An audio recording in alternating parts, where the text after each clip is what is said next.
Subscribe करें और bell दबाएं ताकि कोई खबर रह न जाए। इमरान खान साहब ने कहा जी आप मुझे ब्लैकमेल नहीं कर सकते और इतना ही है तो मैं फिर हुकूमत छोड़ देता हूं, अपोजिशन को के हवाले कर देता हूं।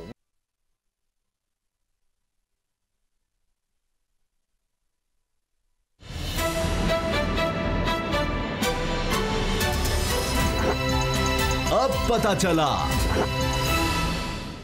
बिस्मिल्लाहिर्रहमानिर्रहीम, अस्सलाम वालेकुम। मैं हूं मोहम्मद उसामा गाजी और आप देख रहे हैं अब पता चला। पहला राउंड हुकूमत जीत गई है। मिनी बजट के हवाले से इजलास, कौमी असम्बली में फिर हंगामा रही किसी कैफियत है, स्पीकर के साथ बहस हो रही है। ऐसे लग रहा है कि अपोजिशन चाहती है कि वक्त किस तरह से गुजारा जाए, लेकिन इनको शिकस्त इस तरह हुई। अभी भी कौमी असम्बली का इजलास जारी है और उसमें 168 वोट आए मुखालफत में अपोजिशन की, क्योंकि ये तरमीम चाह रहे थे मिनी बजट में और वो मुस्तरद होंगी कि 168 वोट हुकूमत की तरफ से नज़र आए जबकि अपोजिशन की तरफ से 150। तो 18 वोटों की बरतरी अभी नज़र आ रही है ऐवान में। अब देखते हैं आगे क्या होता है, क्योंकि अभी भी कार्रवाई चल रही है। लेकिन हुकूमत के लिए एक सुबह की एक मुश्किल, एक शर्मिंदगी उस वक्त सामने आई जब तमाम तरफ पूरे मीडिया में खबर चलना शुरू हो गई कि जी परवेज़ खटक, साबिक वज़ीर आला खैबर पख्तूनख्वा, मौजूदा वज़ीर दिफा, उनके और वज़ीर-ए-आज़म इमरान खान के दरमियान तल्ख़ कलामी हुई है और बात काफ़ी ज़्यादा लगा बिगड़ गई कि फिर उसके बाद परवेज़ खटक साहब उठकर आ गए। बात हुई गैस के हवाले से और यहाँ तक जुमले कहे गए परवेज़ खटक साहब के हवाले से, ये रिपोर्ट हुआ है कि जी फिर हम आपको वोट नहीं दे सकेंगे अगर इस तरह से गैस नहीं मिल रही। और हमाद अज़हर और वज़ीर ख़जाना शौकत तरीन पर शदीद तनकीद की। इसके बाद ये भी हुआ कि इमरान खान साहब ने कहा जी आप मुझे ब्लैकमेल नहीं कर सकते और इतना ही है तो मैं फिर हुकूमत छोड़ देता हूँ, अपोजिशन को के हवाले कर देता हूँ। मैं यहाँ कोई कारखाने लगाने नहीं आया और IMF से हम टैक्स कम करने का कह रहे हैं। इमरान खान साहब उठकर भी जाने लगे, लेकिन फिर कुछ लोगों ने रोका, बाद में परवेज़ खटक साहब उठकर चले गए। ये भी हुआ है कि उसके बाद मीडिया से बात करते हुए परवेज़ खटक साहब ने कहा कि ऐसा कुछ नहीं हुआ, मैंने तो सिर्फ गैस स्कीम्स की बात की थी, कोई तल्ख़-कलामी नहीं, मेरा पूरा एतमाद है इमरान खान साहब पर। तो ये चीज़ ज़रूर हुई। अब लग रहा है कि पार्लिमानी पार्टी के इजलास में तो वो नताइज नहीं आ सके क्योंकि इमरान खान साहब मिनी बजट पर लोगों को इत्मीनान में नहीं ले सके उस तरह, लेकिन असम्बली में जाकर ज़रूर मजबूत नज़र आ रही है हुकूमती टीम। बाबर डोकर साहब और गुलाम मुर्तज़ा मेरे साथ हैं। बाबर साहब, काफ़ी हंगामा खेज इजलास हो रहा है। उसामा साहब, इससे पहले परवेज़ खटक और इमरान खान के दरमियान जो तकरार हुई है, जिसमें परवेज़ खटक ने उन्होंने इमरान खान साहब से कहा कि जनाब इस तरह से तो फिर हम आपको वोट नहीं दे सकते, महंगाई है, KPK को गैस नहीं मिल रही। असल में परवेज़ खटक साहब जो हैं उन्होंने जो MNAs हैं, जो पार्लिमानी कमेटी के मेंबर हैं लोग, उनकी नुमाइंदगी की। खान साहब एक किचन कैबिनेट के साथ जो बैठे हुए हैं, वो लोग जो 24 घंटे अलापते रहते कि जी सब ठीक है, वो अनइलेक्टेड मुशीर जो हर टाइम खान साहब को बताते रहते कि जनाब हर चीज़ सही चल रही है और पाकिस्तान अभी भी दुनिया का सस्ता तरीन मुल्क है। इमरान खान साहब को हकीकत दिखाने की कोशिश की है। उसामा साहब, मैं आपको फैक्ट बताता हूँ। 3 जनवरी को कैबिनेट मीटिंग होती है। उस कैबिनेट मीटिंग में शोर ये मचता है कि जनाब यूरिया नहीं मिल रही, खाद नहीं मिल रही। अच्छा। जिस पर खुसरो बख्तियार साहब कहते हैं जी खाद फरावानी में है। मैं आपको फैक्ट्स बता रहा हूँ। अच्छा सर, इस पर आते हैं क्योंकि अभी कौमी असम्बली का इजलास चल रहा है, ज़िमनी मालियाती बिल की शिकवार मंजूरी हो रही है। ये बताएं गुलाम मुर्तज़ा साहब, आपको क्या लग रहा है कि हुकूमत ये मिनी बजट पास करवा लेगी? जी बिल्कुल, हुकूमत पास करवा लेगी ज़िमनी बजट। जिस तरह की सूरत हाल चल रही है उसमें 23 अरकान कौमी असम्बली इस वक्त गैर हाज़िर हैं पार्लियामेंट से। अच्छा। और उसमें से 11 अपोजिशन के हैं, तकरीबन 12 जो हैं वो हुकूमत के। इस तरह से 23 लोग नहीं हैं। 168 वोट मुस्तरद हुई है। बिलावल भुट्टो ज़रदारी साहब की जो तरमीम थी कि इस पर अवामी राय ली जाए ज़िमनी बजट पे, तो इससे अंदाज़ा लगाया जा सकता है कि बजट जो ज़िमनी बजट है ये पास कर लिया जाएगा हुकूमत इसमें। क्योंकि अगर हम सिर्फ PTI की देखते हैं, जो उनके अपने मेंबरान हैं, 156 मेंबरान कौमी असम्बली उनके पास अपने हैं। उनके साथ काफ लीग के तकरीबन 5 हैं, MQM के साथ हैं। अगर इत्तेहादी ना भी पूरे वोट उनके पास हों तब भी ये इस वक्त अपोजिशन की जो हालत है उसके तनाज़र में हम ये कह सकते हैं कि हुकूमत बासानी आज ये बजट जो है वो मंजूर करवा लेगी। और दूसरी बात ये है कि कहीं पे ये बात भी चल रही है कि हुकूमत ने कोशिश नहीं की थी बहुत सीरियसली ना अपनी इत्तेहादी जमातों को कायल करने की, ना कोई ज़्यादा जद्दोजहद करने की जी। लेकिन ये मुस्तरद बात है कि शहादत का बड़ा शौक़ है इस वक्त हुकूमत को कि किसी तरह से शहादत नसीब हो जाए, लेकिन वहाँ तक जाने नहीं दिया जा रहा सिस्टम को। और ये कह रहे हैं कि इन्हीं को चलाने आप बड़े के लिए शरारती जोर हैं, लगाया जाए। आप बात कर गए जो आप करना चाह रहे थे। लेकिन गुलाम साहब इस दफ़ा कोई फ़ोन या किसी को पकड़ा तो नहीं गया? लास्ट टाइम मैंने सुना था कि जनाब किसी को अगवा कर लिया गया था, अपोजिशन के लोग कह रहे थे हमें बंद कर लिया, हमारे लोग आ नहीं सके, और उसके बाद वो आते हैं वो कहते हैं ऐसा तो कुछ नहीं हुआ। इस दफ़ा भी ऐसी शिकायत तो नहीं आएंगी? लोग तो उनके काफ़ी आप जिस तरह बता रहे हैं ज़्यादातर लोग तो मौजूद हैं चंद। मेरा ख्याल है जो वो कहना चाह रहे हैं कि हुकूमत की तरफ से किसी को कुछ कल जो अच्छा, कल अगर आप शाइये की बात देखते हैं, 2 शाइये थे बड़े इस्लामाबाद में। एक तो वज़ीर आला पंजाब साहब की तरफ से शाइया दिया गया था, दूसरा KP के जो वज़ीर आला हैं महमूद खान उनकी जानिब से दिया गया था। 6-7 अरकान जो असम्बली हैं, सूबाई असम्बली KP, वो नहीं आए। तकरीबन 30 के करीब जो अरकान असम्बली थे पंजाब से ताल्लुक़ था जिनका, वो उसमें शामिल नहीं हुए। लेकिन उसके बावजूद जो है लोग आज वोट देने के लिए बंदे पूरे हैं और वोट वो देंगे, क्योंकि टेलीफोन की जो बात करते हैं तो टेलीफोन का मैं सिर्फ इतनी बात कहूँगा कि अमल दखल अभी है टेलीफोन का। अच्छा है। वो शायद इस वक्त अगर हुकूमत की ज़रूरत नहीं है तो वैसे सिस्टम की, मुल्क की ज़रूरत है कि वो वोट दें और सिलसिला आगे बढ़े। जो नेशनल सिक्योरिटी पॉलिसी है उस पर हमने प्रोग्राम के आखिर में बात करनी है। उसमें भी इकॉनमी को सबसे ज़्यादा अहमियत दी गई है कि मुल्क की मईशत होगी तो तभी मुल्क आगे चले सकेगा। सिक्योरिटी के लिए मईशत बहुत ज़्यादा ज़रूरी है और उसके लिए भी मुल्क का चलना और आगे बढ़ना ज़रूरी है। मैं आपको एक बात बता रहा था, जो परवेज़ खटक साहब आज बोले हैं उसके सर पहले थोड़ा सा इस पर बात कर लें, उस पर आगे हमने पूरा पहला जरूर कि सर 3 जनवरी को कैबिनेट मीटिंग होती है, उसमें खाद के हवाले से MNA शोर मचाते हैं। खुसरो बख्तियार साहब पूरी कैबिनेट को यकीन दिलाते हैं कि जो खाद है वो सरप्लस है, मसला ये है कि इंटरनेशनल रेट और लोकल रेट में फ़र्क है, तो इसलिए उसकी होर्डिंग हो रही है।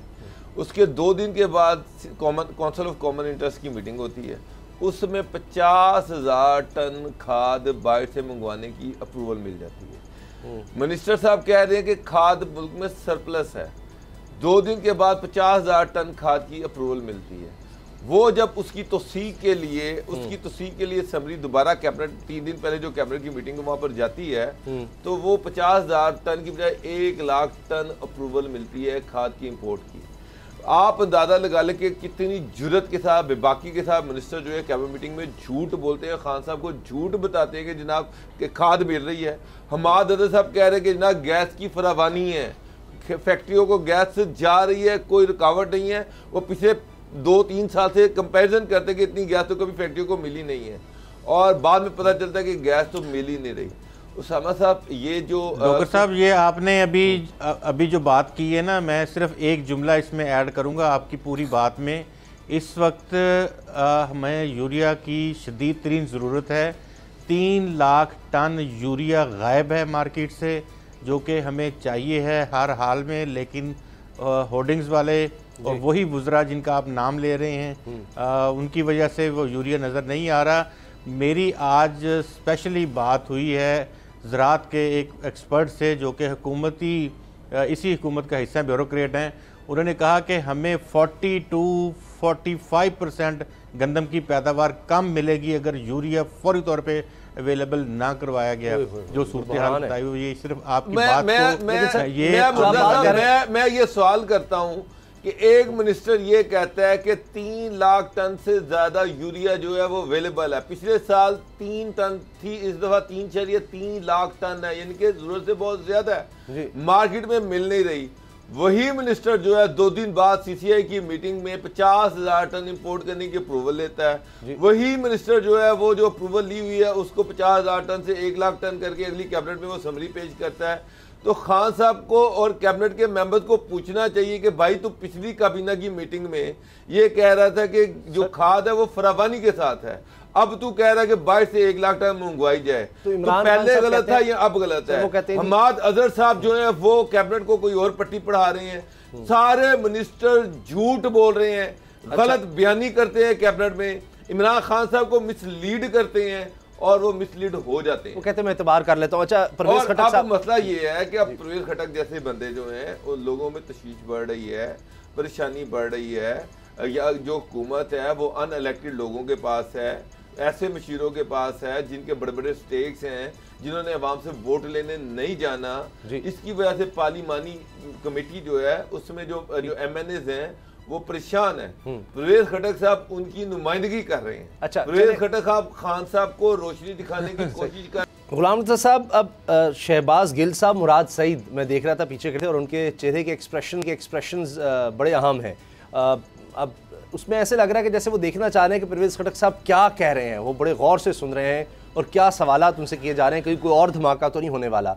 तो इसके बाद अब ये सारा जैसे कहते हैं डस्ट इज सेटल्ड, कोई अब मसला तो नहीं है। जब उन्होंने कह दिया कि कोई इख्तलाफ नहीं है, इमरान खान साहब पर मेरा पूरा एतमाद है, वो तलखरामी हुई वो हो गई। उन्होंने अपने हल्के के हवाले से या खैबर पख्तूनख्वा के हवाले से बात की, गैस शॉर्टेज वो पूरे मुल्क में ही है, तो वो बात ख़त्म हो गई। इसमें यह नहीं कि अब ये हुकूमत कोई जाने वाली है या इख्तलाफ हो गया। परवेज खटक साहब जनाब कोई पीपल्स पार्टी नून लीग से मुलाकातें, इसकी भी खबरें आती रहीं, अभी इनके 2 भांजे नून लीग में शामिल हो गए हैं, कुछ ऐसा तो नहीं आप देख रहे हैं? क्योंकि साथ साथ हम देख रहे हैं कि असम्बली में इत्तेहाद पूरी तरह से हुकूमत की तरफ से नज़र आ रहा है।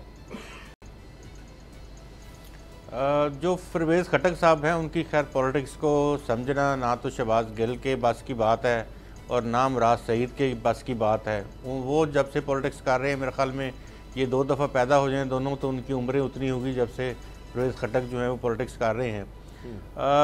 बात ये थी कि पार्टी के अंदर से आवाज़ें जो उठ रही थी, जिस तरह से पूरा एक हफ़्ता पिछला बात होती रही कि कभी हाशमी साहब ने बात की, वो उन जावेद हाशमी को निकाल दिया गया, फिर किसी और ने बात की, वजीउद्दीन जस्टिस रिटायर्ड वजीउद्दीन साहब ने उनको निकाल दिया गया, वो जो अकबर एस बाबर थे उन्होंने बात की, अभी उनको अहमद निकाल जवाद दिया गया। अभी जो पार्टी से रिसेंटली उनकी मैं बात कर रहा हूँ, उन्होंने कहा कि वो तमाम इर्द गिर्द जो है ना वो एक टोला बैठा हुआ है और वो सिर्फ उनकी तारीफ़ करते हैं और उनकी हाँ में हाँ मिलाते हैं, उनको बात नहीं करते। तो ये शायद परवेज खटक साहब को बात बुरी लगी उनकी कि मुझे भी साथ ही उन्होंने उसी टोले में शामिल कर दिया। तो वो उन्होंने इस लिहाज से वो बात की कि जी हम इख्तलाफ, पार्टी में इख्तलाफ राय होता है, ये कोई बड़ी बात नहीं है, एक दूसरे के साथ बात, तनकीद, पॉलिटिक्स इसी का नाम है। और अगर इस चीज़ को ये कर दिया जाता है कि जी इसमें कोई बहुत ज़्यादा सीरियसनेस है और पार्टी के लिए खतरात हैं, तो फिर जो अभी 20 मिनट पहले वोटिंग हुई है तो उसमें हुकूमत को कोई मसला हो जाता है। ऐसा कुछ भी नहीं है। तो वो जो पॉलिटिक्स ये है, ये वज़ीर आज़म इमरान खान और परवेज खटक जो हैं वो इन सारी चीज़ों को समझते हैं और इस वक्त बड़ी ज़बरदस्त क्रॉस आर्गूमेंट जो है वो बन जाएगा हुकूमत के पास कि हमारी देखें आपस में इस तरह से बहस भी होती है, इस तरह से हमारी एक दूसरे के साथ खिलाफ राय भी होता है और उसके बावजूद देखें कि हम वोट भी जो है वो हमारे इकट्ठे हैं और हमने इसको अपोजिशन को डिफीट भी किया है। ठीक, तो ये भी एक पॉलिटिक्स का हिस्सा है। अच्छा, नेगेटिविटी के ज़रिए से आप पॉजिटिव चीज़ें कर लेते हैं। अच्छा, अब बाबर डोगर साहब, आप मुझे बड़ी अच्छी तरह याद है, आपके बड़े वाज़ेह जुमले थे कि हुकूमत ये मिनी बजट पास करवा लेगी। तब से जब बहुत ज़्यादा बात हो रही थी हम नहीं पास होने देंगे और इसके खदशात रहे हैं आखिरी वक्त तक, अब तक भी रहे हैं, लेकिन आपने पहले दिन कह दिया था जी ये इतना इशू नहीं होगा। वो किस बेस पे आपने कहा? नूर आलम खान साहब की अगर बात करें, वो भी परवेज खटक साहब के साथ शामिल थे, इतराज़ात उनके भी हैं, उन्होंने इशाइये में शिरकत की जो दिया गया था रुहेल असगर साहब की तरफ से, उसमें उन्होंने कहा, मीडिया में रिपोर्ट हुआ, छपा है कि जी आइंदा तो मैं तहरीक इंसाफ की तरफ से नहीं इलेक्शन लड़ूंगा, MNA है, जब वक्त आता है तो वो भी वोट करते हैं। तो ये वाकई सिर्फ एक हुस्न है जमहूरियत का कि इख्तलाफ होता है, वहाँ जाकर बात होती है, लेकिन जब पार्टी की, हुकूमत की और जब इस तरह बात आती है कि इससे हुकूमत डगबगा सकती है, मिनी बजट पास ना होता तो एतमाद हुकूमत जनाब नजर आता है खो रही है। बिल्कुल उस तरह जिस तरह इमरान खान साहब ने जब एतमाद का वोट लेने का फैसला किया तो सब लोग इकट्ठे नजर आए और उनमें यकीनन वो लोग भी थे जिन्होंने यूसुफ रज़ा गिलानी को वोट किया था उसी ऐवान से, कौमी असम्बली से सेनेटर बनवाने के लिए। तो जब वक्त आता है बड़ा क्रूशल तो वो तब सब इकट्ठे नजर आते हैं और मेरा ख्याल है वही मैटर करता है हुकूमत के लिए। जब तक ये इस तरह से ऐसे मौक़ों पर इकट्ठे होंगे तो फिर तो हुकूमत 5 साल पूरे कर लेगी। उसामा साहब, इसका हुकूमत के 5 साल पूरे करने से कोई ताल्लुक नहीं है, पहली बात। दूसरी बात यह है कि ये कोई जमहूरियत का हुस्न भी नहीं है। ये बजट मिनी बजट जो है उसमें आपको पैसे आने हैं और ये सारे स्टेक होल्डर जो हैं वो उसमें एस्टेब्लिशमेंट भी एक बहुत बड़ी स्टेक होल्डर है, ये आप अपने ज़हन में रखें। और ये खाली ये गवर्नमेंट का नहीं है, ये सारे मुल्क का इशू है, नेशनल इशू है। आपके सिक्योरिटी के इदारे जो हैं उनका भी खर्चा इसी मिनी बजट से चलना है, जिस तरह से बाकी मुल्क का चलना है। तो इसमें सारे स्टेक होल्डर्स हैं। जब सारे स्टेक होल्डर्स हैं तो फिर लग रहा था कि जो भी इसमें वो शोर शराबा है ये अल्टीमेटली दब जाएगा, क्योंकि लग रहा था जो मैंने हुकूमत के लोगों से बात हुई, वहाँ पे ब्यूरोक्रेसी से बात हुई, तो उन्होंने मुझे उसी वक्त बता दिया था कि ये बजट हर सूरत में पास होना ही होना है, चाहे हुकूमत जितनी मर्जी चूचरा करे, हुकूमत के अंदर जितने मर्जी लोग चूचरा करें, जो इत्तेहादियाँ वो जितनी मर्जी चूचरा करें, अल्टीमेटली ये बिल पास होना है। अभी गुलाम मुद्दा साहब कह रहे थे कि फ़ोन वाले इसमें मौजूद थे, आप उसको समझे नहीं, उसको समझें। जी मैं फ़ोन वाले उसमें मौजूद थे, तो जब फ़ोन वाले मौजूद थे तो फिर अपोजिशन जो है उसका जो शोर हो गया है वो भी आप समझ लें वो सिर्फ ड्रामा है। अच्छा। अगर बंदे हुकूमती कम होते तो ये भी हो सकता था कि अपोजिशन पूरे करके देती, लेकिन ये बजट पास होना था, ये मैं आपको बता दूं। लेकिन सर एक दूसरा आर्गूमेंट भी है गुलाम साहब, बड़ा दिलचस्प, कि ये इतना ही अगर इससे बहरान आना है, इतनी ही इससे मसाइल पैदा होने हैं, ये इतनी ही बुरी चीज़ है मिनी बजट के, इससे तूफान आ जाएगा महंगाई का और लोग तंग आ जाएंगे इस हुकूमत से, तो फिर तो अपोजिशन के लिए और इससे अच्छा मौका क्या है? उनको ना लॉन्ग मार्च की ज़रूरत है, ना उनको अदम एतमाद लाने की ज़रूरत है। महंगाई इतनी बढ़ जाएगी, लोग इतने ज़्यादा खिलाफ हो जाएंगे कि वो खुद ही इसको हुकूमत को निकाल देंगे, या कम अज़ कम इनके लॉन्ग मार्च पे तो आना शुरू हो जाएंगे, इनके जलसों में तो आना शुरू हो जाएंगे, या अगली दफ़ा इनके वोट तो ज़्यादा बन जाएंगे। तो अगर हुकूमत ऐसी गलतियाँ कर रही है तो उसको करने दी जाए, ये तो इनके बड़े फ़ायदे में है। ये गलती तो नहीं कही जा सकती, क्योंकि गलतान इसको हम कहते हैं कि अगर आपने कुछ भी करना था तो आपके पास 1 साल की प्लानिंग के लिए बड़ा वक्त होता है, प्लानिंग कर लेते, उस वक्त जो मर्जी टैक्सेस आप कर रहे थे आप कर देते। अभी भी जो चीज़ें की जा रही हैं, अभी कहा जा रहा है कि जी 347 बिलियन का हम टैक्स लगाएंगे, 200 अरब रुपया तो तुरंत वापस हो जाएगा, उसके तो वो रिफंड हो जाएगा। भाई अगर आपने ऐसे फौरी वापस कर देने हैं पैसे तो लगा क्यों रहे हैं फिर? सर वो तो इस तरह से आपने क्या उसको पैसे एक्सपोर्टर से उस वक्त टैक्स ले लिया जाता है एक्सपोर्ट के वक्त, लेकिन उसके बाद उनको रिफंड किया जाता, तो दिखा देते हैं हमने इतनी एक्सपोर्ट किया। अब ये तो नहीं पैसे कि उनको पहले रिफंड, हाँ जी, मराद दे दें और बाद में उसने वो रिफंड और हैं, वो जिनकी बात कर रहे हैं आप, क्लेम्स जिनकी बात कर रहे हैं या रिफंड बात कर रहे हैं, वो और हैं, ये रिफंड और है। मसलन मुझे बताएं, आप अद्वियात के ऊपर आप टैक्स लगा रहे हैं जी, तो क्या अद्वियात वाला टैक्स जो है वो वापस हो जाएगा? डबल रोटी पे रस पे टैक्स आपको लग रहा है टैक्स, तो वो क्या वापस हो जाएगा? वो सर उन कंपनीज को दिया जा सकता है टैक्स रिबेट, बात नहीं है, ये तो 600-700 अरब तक जाएगा।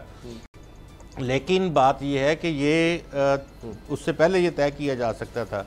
अब ये है कि गुलाम साहब मुल्क ने चलना, हम टाइम ज़्यादा ले रहे हैं क्योंकि न्यूज़ अपडेट्स का वक्त हो चुका है। ब्रेक के बाद हम बात करेंगे लॉन्ग मार्च की, क्योंकि यहाँ अगर हुकूमत को शिकस्त भी होती है ऐवान में तो सड़कें उनके पास अवेलेबल हैं, उस तरफ वो जा रहे हैं नहीं। ब्रेक के बाद बताते हैं।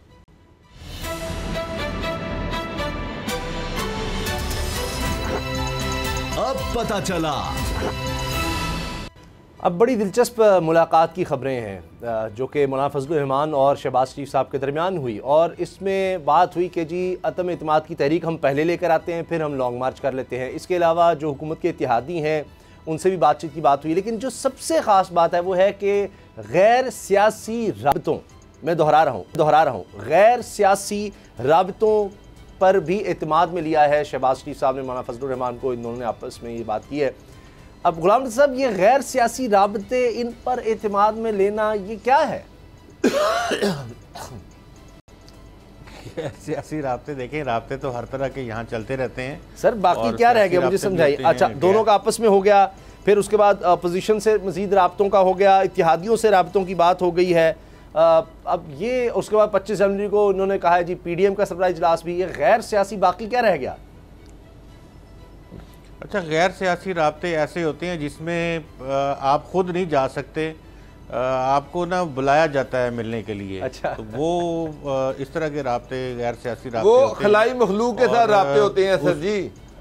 खलाई मखलूक के साथ राब्ते होते हैं जो सियासी नहीं होते, नहीं, वो देखें सारे राब्ते हो रहे होते हैं। हम सब एक ही मुल्क के बासी हैं और मुल्क की बेटरमेंट के लिए कहीं पे जाना आना, बात करना और आगे बढ़ना और सिस्टम को चलने देना तो ये तो ज़रूरियात हैं, ये तकरीबन जो हैयत तरकीबी है किसी भी रियासत की, कहीं यहाँ पे तो हमें मीडिया को बड़ी आज़ादी है, हम ये ऐसी बातें कर रहे हैं।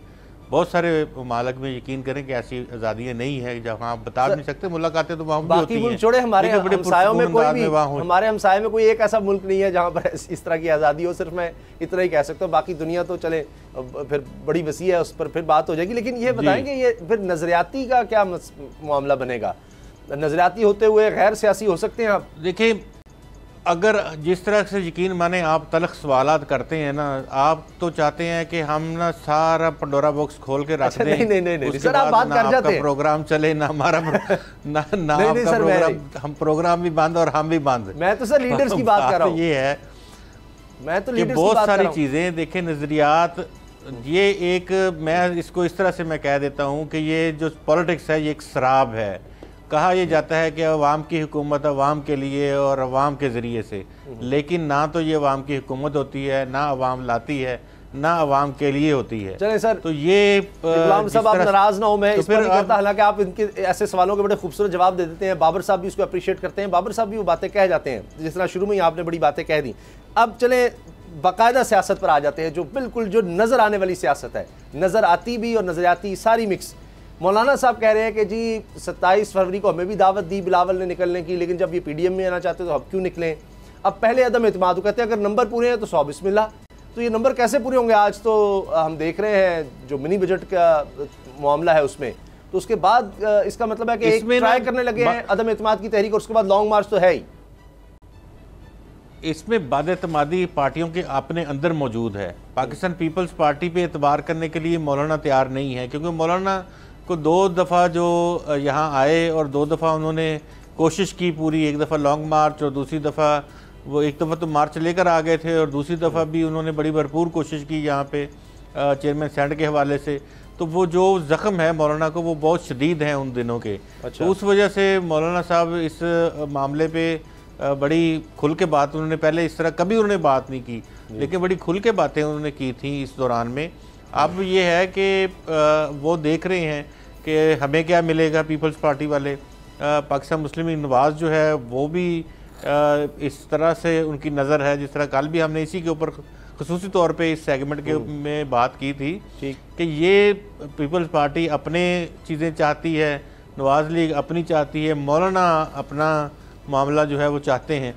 तो किसको क्या मिलना है या किसी को कुछ भी नहीं मिलना, इसके ऊपर बात हो रही है कि कोई रास्ता इस तरह का देखा जाए, अदम एतमाद भी आ जाए और रिप्लेसमेंट भी हो जाए, लेकिन इनको भी कुछ मिल जाए। कहीं ऐसा ना हो कि सारा कुछ हो जाए जो ये चाहते हैं, लेकिन एंड रिजल्ट ये हो कि इन तीनों जमातों के पास कुछ भी ना हो, बचे वापस होने की बात हो रही है। बाबर साहब एक और सर खबर, मैं एक इसमें एक चीज़ बात करूंगा सर कि ये देखें, ये तीनों पॉलिटिकल पार्टी जो हैं, मौलाना फजलुर रहमान, शहबाज शरीफ और इमन पीपल पार्टी मिल भी जाएं तो ना गवर्नमेंट को, फेडरल गवर्नमेंट को गिरा सकते हैं, ना पंजाब गवर्नमेंट को गिरा सकते हैं। पहली बात, ये तीनों देख रहे हैं गैर सियासी लोगों की तरफ। अच्छा, गैर सियासी लोगों ने जब इशारा करना है तो इत्तेहादी जो है गवर्नमेंट के, वो इत्तेहादी बन जाएंगे इनके, और जब इनके इत्तेहादी बन जाएंगे, इसीलिए मौलाना फजलुर रहमान जो है उनका ज़्यादा फोकस गैर सियासी लोगों पर है कि जनाब उधर से इशारा कब होगा।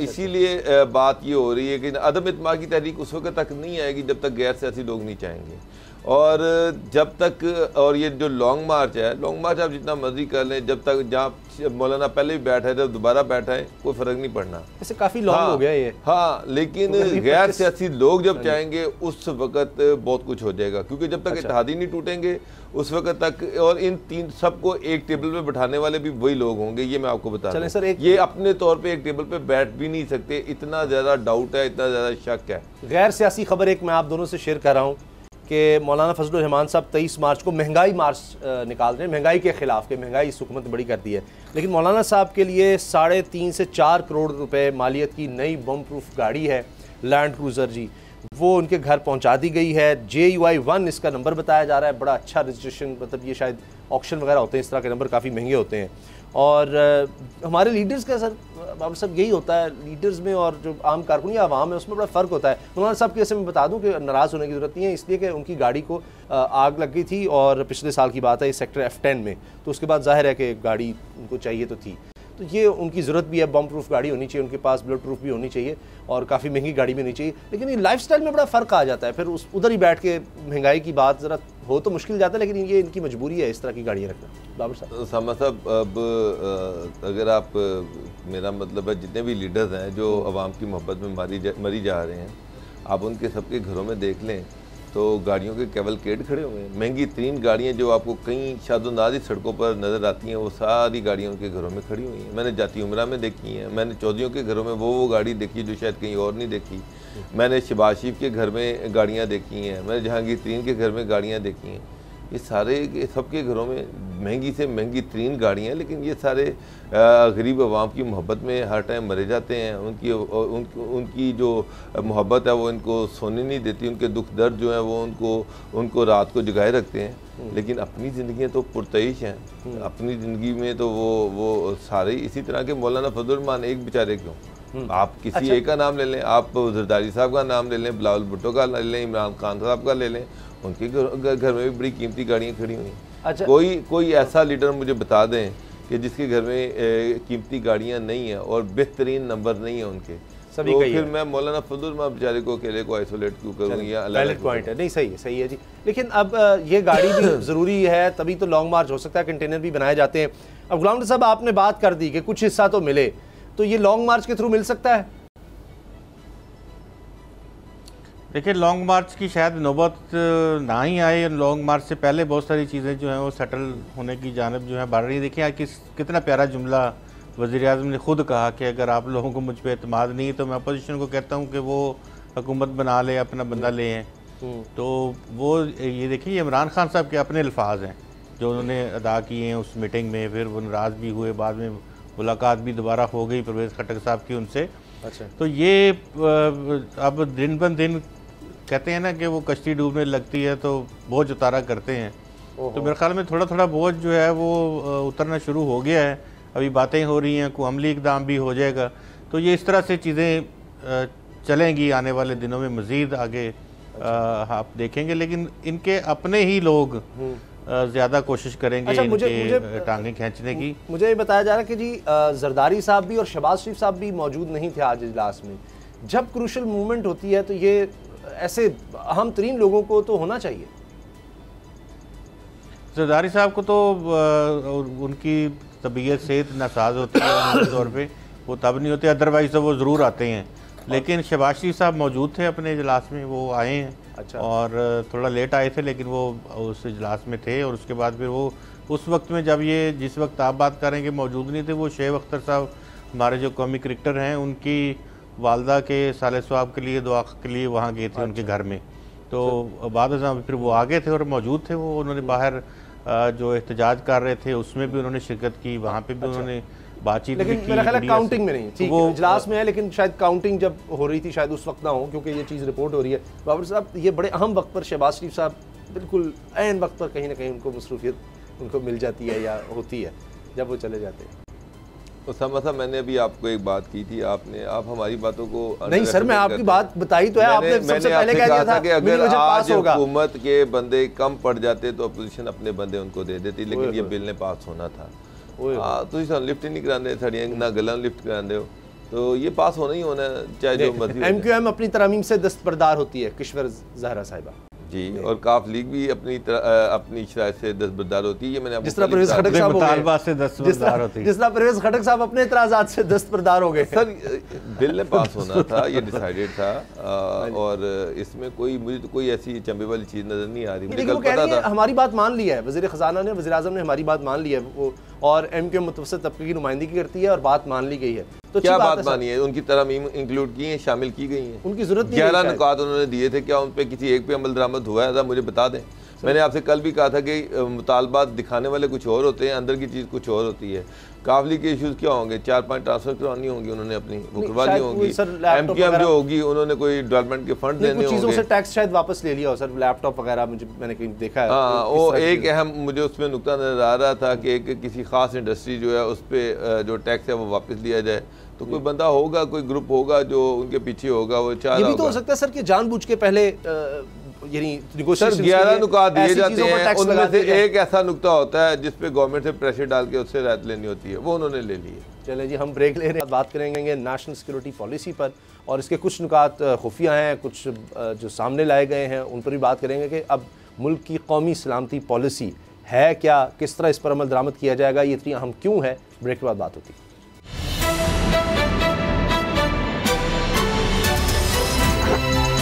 अब पता चला।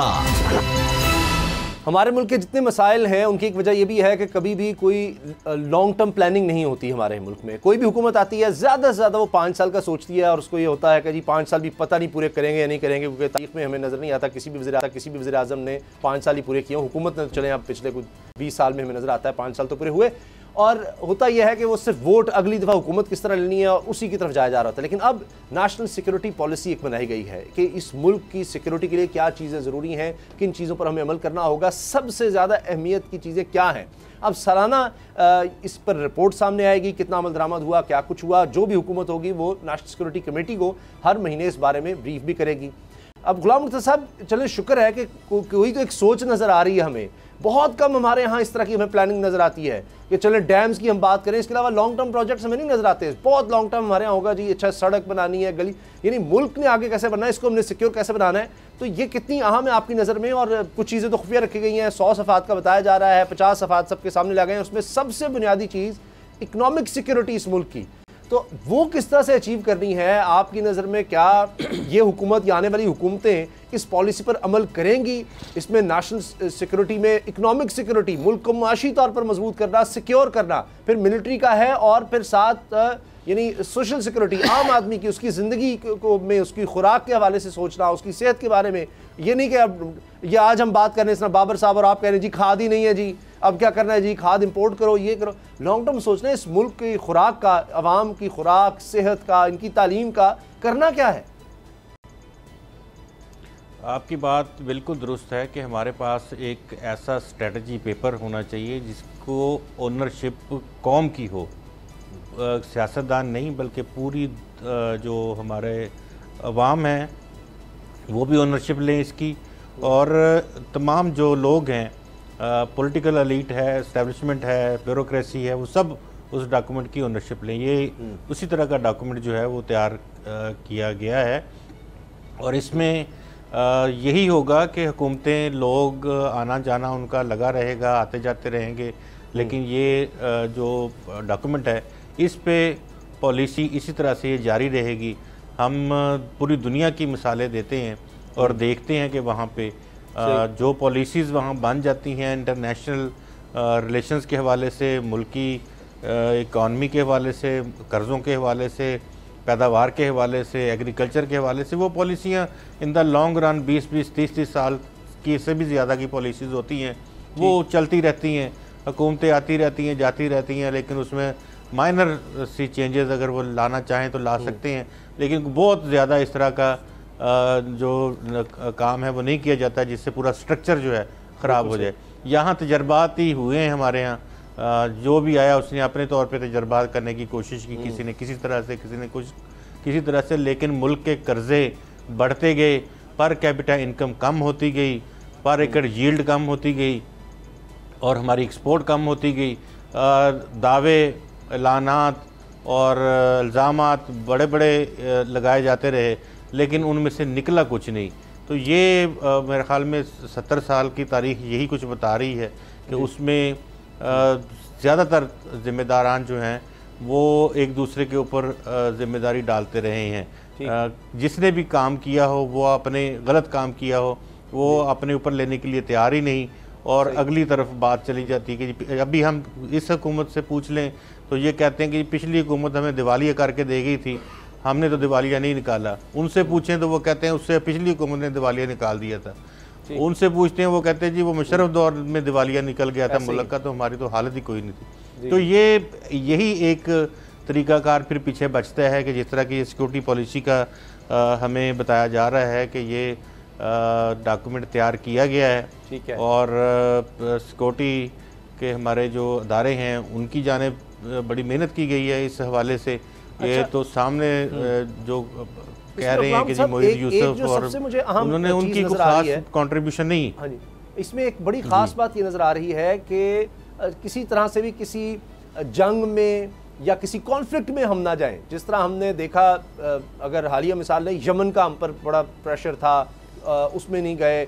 अब अफगानिस्तान के हवाले से देखें, बड़ी कोशिश थी कि जी किस तरह से हमें कोई कॉन्फ्लिक्ट में इन्वॉल्व कर दिया जाए। अब भी बाढ़ की सूरत हाल पर कुछ ना कुछ नज़र आता है कि अफगानिस्तान के साथ बाढ़ लगी है, भारत तो हर वक्त ही प्रवोक कर रहा होता है। तो बड़े तहम्मुल के साथ LOC पर अब कुछ अरसे से हम देख रहे हैं कोई फायरिंग का वाक़या उस तरह से नहीं हुआ। तो इसको किस तरह से आगे लेकर चलना है, इस पर बात हुई। कोई मुदाखलत नहीं करनी, कोई इलाक़ाई तनाज़ात में नहीं हमने पढ़ना। ये चीन की पॉलिसी भी इस तरह रही है बाबर साहब कि उसने कहा कि जो मर्जी हो जाए, हमने इकोनॉमिकली पहले आगे जाना है, और वो कामयाब रहा इस पॉलिसी। देखिए उसामा साहब, हमारी पिछले 60-70 साल में नेशनल सिक्योरिटी की पॉलिसी बनती रही है, और उसके साथ साथ लेकिन इकोनॉमिक सिक्योरिटी कभी नहीं बनी। ह्यूमन सिक्योरिटी, आम आदमी की ज़िंदगी को तहफ़्फ़ुज़ कैसे देना है, माशी तहफ़्फ़ुज़ कैसे देना है, उस हवाले से ना कभी सोचा गया। जो इकोनॉमिक सिक्योरिटी थी उसका ये हालात है कि पाकिस्तान की इकोनॉमी तबाह हो गई, हम कर्ज़ों की दलदल में फंसे हुए हैं और इससे बाहर निकल नहीं पा रहे, और इकोनॉमी तबाह हाल है। तो अब इसमें बैलेंस लाने की ज़रूरत है कि चलें, नेशनल सिक्योरिटी में आपने ये बेताशा जो इन्वेस्टमेंट की है, उसके साथ साथ ह्यूमन सिक्योरिटी, इकोनॉमिक सिक्योरिटी जो है, इस पर भी फोकस किया जाए। अब ये जो कोऑर्डिनेशन हुआ है, ये जो नेशनल सिक्योरिटी पॉलिसी बनी है, NPS जो बनी है, इसमें जो अभी गुलाम मुर्तज़ा साहब ने एक बात की है, मेरा बेहतर ये होता है कि इस पर नेशनल डिबेट करवाई जाती है, सारे स्टेक होल्डर्स को इत्मीनान में लिया जाता है। अब ये हुकूमती सिक्योरिटी पॉलिसी मुझे लग रही है, नेशनल सिक्योरिटी पॉलिसी मुझे नहीं लग रही। जिस तरह से ये कहा गया कि चंद प्राइम मिनिस्टर और चंद एक मिनिस्टर और सिक्योरिटी के इदारों ने मिलकर ये बनाई है, क्या ये अच्छा होता कि सारी अपोजिशन को इत्मीनान में लिया जाता? सर कोशिश तो की थी, सर वो सुनना नहीं चाहते साहब, वो कहते हैं आर्मी चीफ आए, DG ऐसा है, प्राइम मिनिस्टर किसी के साथ बैठने को तैयार नहीं है, आप उसको कोशिश कहते हैं कि आप नेशनल असेंबली में एक इजलास बुलाया कहें आए जी आप अपनी तजावीज़ दे दें। सर इत्मीनान में लेते हैं, प्राइम मिनिस्टर मीटिंग बुलाते हैं, सबको बिठाते हैं, अपने साथ बिठाते हैं, बात करते। ये थोड़ी है कि किसी की इस तरह के जनाब आ जाओ, जिस तरह से वो गली के लोने हैं, आके यहाँ पे बैठ के अपनी तजावीज़ दे दो। आप इतनी बड़ी नेशनल सिक्योरिटी पॉलिसी बना रहे हैं और प्राइम मिनिस्टर किसी को साथ बिठाने को तैयार नहीं है, आप इसको नेशनल सिक्योरिटी पॉलिसी कहते हैं। फिर इस पर एक नेशनल डिबेट जनरेट की जाती, लोगों को इत्मीनान में दिया जाता, सिविल सोसाइटी को इत्मीनान में लिया जाता, एक बिजनेस और जो कम्युनिटी है उसको इत्मीनान में लिया जाता, सारे स्टेक होल्डर्स को इत्मीनान में लिया जाता। अब ये है कि आपने एक बंद कमरे में कुछ लोग बैठ के उन्होंने एक पॉलिसी बना दी और वो सारी कौम पे मुसल्लत कर दी जाएगी, उसमें भी 50 सफ़े जो है वो नहीं होंगे, 50 सफ़े होंगे।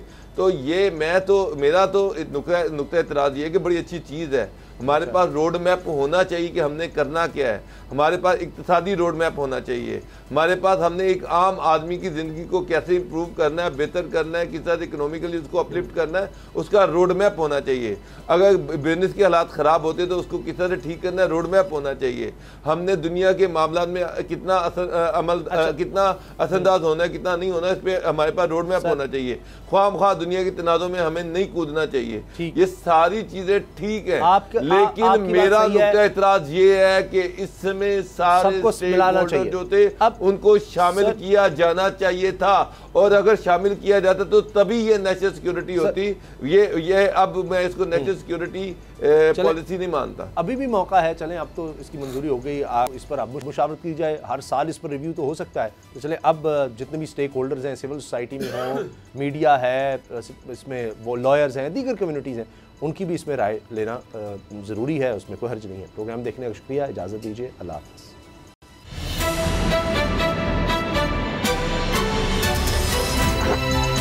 अब पता चला। सब्सक्राइब करें और बेल दबाएं ताकि कोई खबर रह न जाए।